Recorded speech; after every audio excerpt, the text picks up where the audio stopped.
Gunung Cermai di pos 5. Dimensi mistis dan kita tuh mungkin bersandingan gitu ya. Lagi ada yang meninggal. Tahu kan yang pakai jas biru? Iya. Nah, nggak semua hal harus dikaitin dengan hal-hal mistis gitu.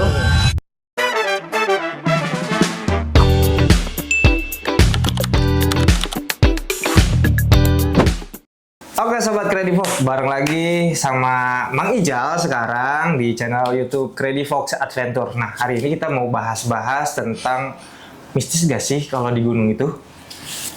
Coba menurut Mang Ijal nih, kenapa di gunung itu selalu identik dengan mistis? Sebetulnya ya kalau menurut gua nih ya, mistis itu kayak mungkin dimensi mistis dan kita tuh mungkin bersandingan gitu ya. Oke. Tapi nggak berlebihan itu juga. Nah, Maksudnya berlebihan tuh kayak gimana Mang Ijal? jadi gini nih ya.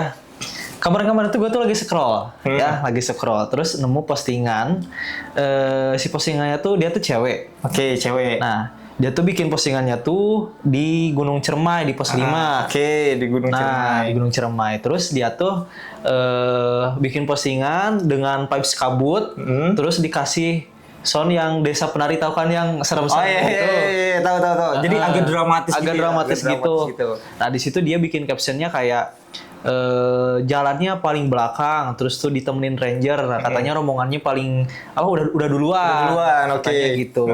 Terus pokoknya captionnya tuh mengarah kayak mistis-mistis atau serem itulah gitu ya. Oke. Cuman menurut perspektif gua sih, dia tuh harusnya tuh bukannya bikin postingan kayak gitu, lu tuh harusnya persiapan. Buktinya bahwa kalau misalkan dia bikin postingan gitu, terus katanya temennya rombongannya udah di depan, tandanya fisik dia tuh lemah.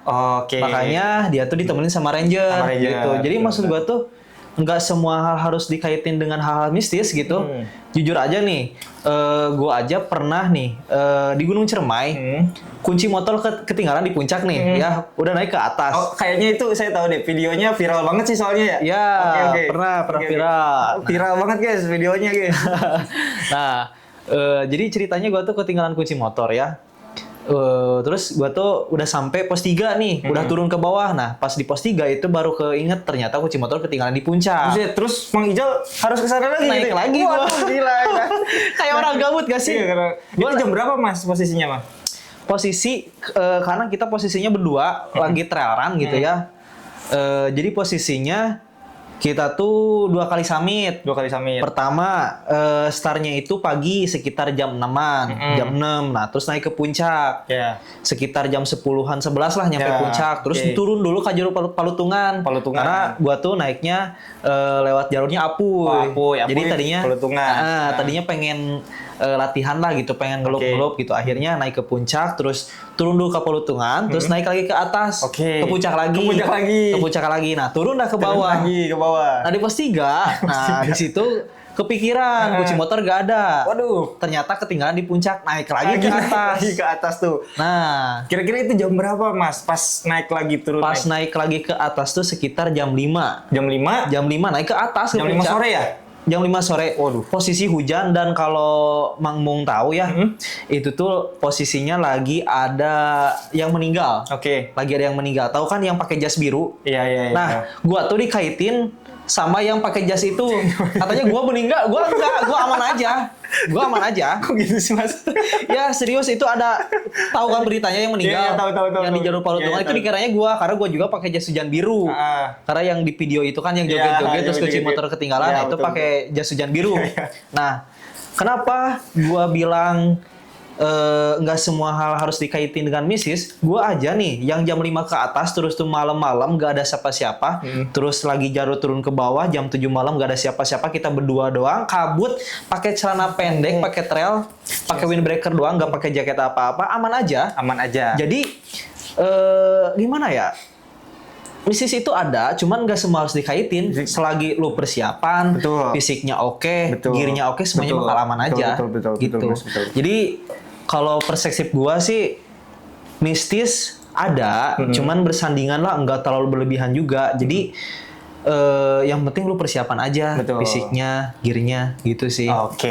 Jadi intinya mistis hal-hal yang kayak gitu tuh memang mungkin ada, tapi jangan selalu disandingkan dengan hal-hal yang kita alami di gunung. Betul. Siapa tahu hal-hal itu yang mempengaruhi kalian itu adalah kesiapan fisik kalian. Betul. Tuh, ya kan? Kadang kalau misalkan nih kita tanpa persiapan, gua nih ya, gua kan sering banget nih kayak trekking jauh-jauh, capek-capean gitu ya. Nah, kenapa mungkin orang-orang bisa ngelihat ada setan di gunung, ngelihat hantu? Sebetulnya halusinasi dia sih. Gua pernah lagi trekking, posisinya tuh lagi di Klasar lah. Gue selama 45 harian. Nah, posisinya tuh lagi survival, lagi pelatihan survival. Pokoknya latihan survivalnya itu 3 harian. Nah, yang hari kedua gue tuh posisi lapar banget. Karena emang ya namanya survival lah, makanan seadanya. Jadi situ juga gue udah halusinasi. Kalau misalkan ngelihat pohon aja nih saking kunang-kunangnya gitu ya. Itu kayak hantu, kayak pocong gitu ya. Malahan kita bareng-bareng nih ngelihat itu apa kayak pocong, padahal itu pohon pisang. Pohon pisang. Jadi lebih ke halusinasi karena lapar sih. Karena lapar. Karena lapar Ya. Bukan capek ya Mas ya? Bukan karena lapar. Karena lapar. Jadi kalau menurut gua sih buat teman-teman semuanya nih ya, kalau mau naik gunung bukan Mas. Santai ya. Jadi buat teman-teman kalau misalkan mau naik gunung persiapin gitu ya. Pertama, contoh kalau misalkan mau tektok, sarapan dulu. Nah, bukan cuma sarapan, nasi timbal juga wajib bawa. Sosis doang, cemilan doang nggak bakal cukup. Tetap kalau misalkan orang Sunda itu kan, meskipun udah nyemil, udah makan ini itu, kalau misalkan belum nasi itu kan belum makan. Betul. Belum makan juga kadang suka kayak gitu ya, kan agak terangan gitu ya. Kicuk belis. Boy. Nah, gitu. Pokoknya kalau menurut gua, buat temen-temen ya, jangan ke distract sama yang dikit-dikit ada hantu di gunung, dikit-dikit mistis, dikit-dikit serem. Yang penting lu persiapan fisiknya, makanannya, gearnya, dan mentalnya. Sama satu lagi, riset itu penting guys. Betul. Riset itu penting karena nggak semuanya yang pendaki hilang atau hilang di gunung itu ya memang bukan karena hal mistis dan lain-lain. Tapi ternyata karena merekanya itu, dari segi gearnya, dari segi risetnya. Karena menurut saya ya Mas ya nih ya, tersesat di gunung itu hal yang menurut saya bodoh. Bodohnya kenapa? Karena kita tuh udah dikasih jalur resminya nih. Kenapa harus meleset dari jalur-jalur resmi? Atau memang teman saya pengen ngeduluin teman saya terus meleper lah gitu kan dari jalur yang seharusnya yang kita harus di trek itu, jadi kita meleper ke kanan atau ke kiri yang mengakibatkan salah arah. Sekarang gunung-gunung sekarang sih Mang Bung ya jalurnya udah pada jelas gitu.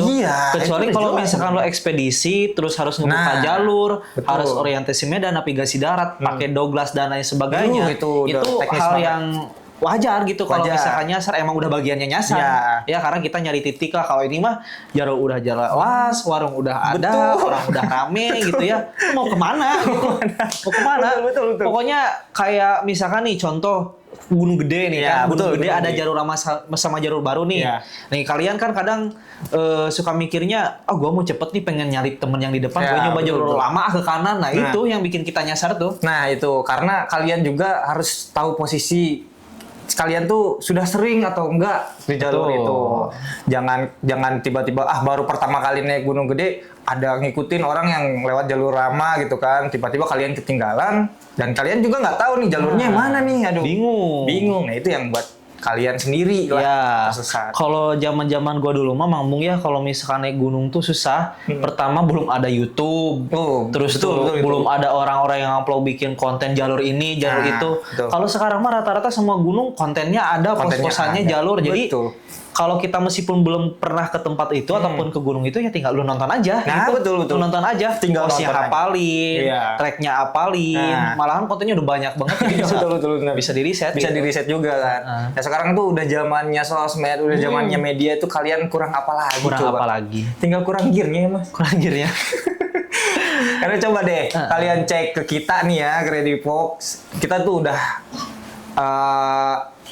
udah nyediain semua gear yang gitu lengkap buat kalian, kebutuhan untuk mendaki, kebutuhan untuk tektok dan lain-lain itu udah siap sedia. Nah, betul. Tinggal yang kesiapan tinggal kesiapannya aja. Kesiapan dari kaliannya secara mental dan fisik ya. Betul. Yang penting mah jangan asal beli juga produk-produk ataupun gear-gear. Jadi harus tahu riset gitu, Mas ya. Betul. Jadi mana yang buat TikTok, mana yang buat ngecam, terus disesuaikan sama kondisi badan kita gitu ya. Harus ngerti layering dan lain-lain kalau kalian memang konsepnya mendaki dan ngecamp. Betul ya. Jadi buat temen-temen kalau misalkan bingung nih seputar gear, boleh di komen aja. Jadi misalkan Min, kalau misalkan naik gunung ke sini cocoknya jaket yang apa?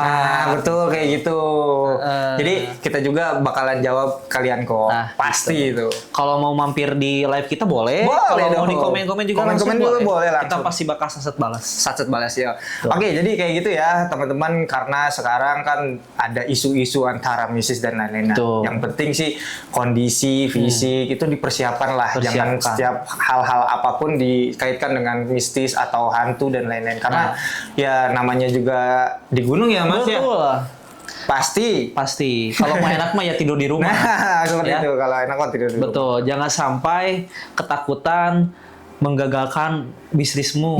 Semua benar. Jangan Jadi sampai misalkan, oh saya punya poin ke Gunung Salak, tapi karena Gunung Salak ini mistis, kita nggak jadi karena takut. Itu nggak boleh guys.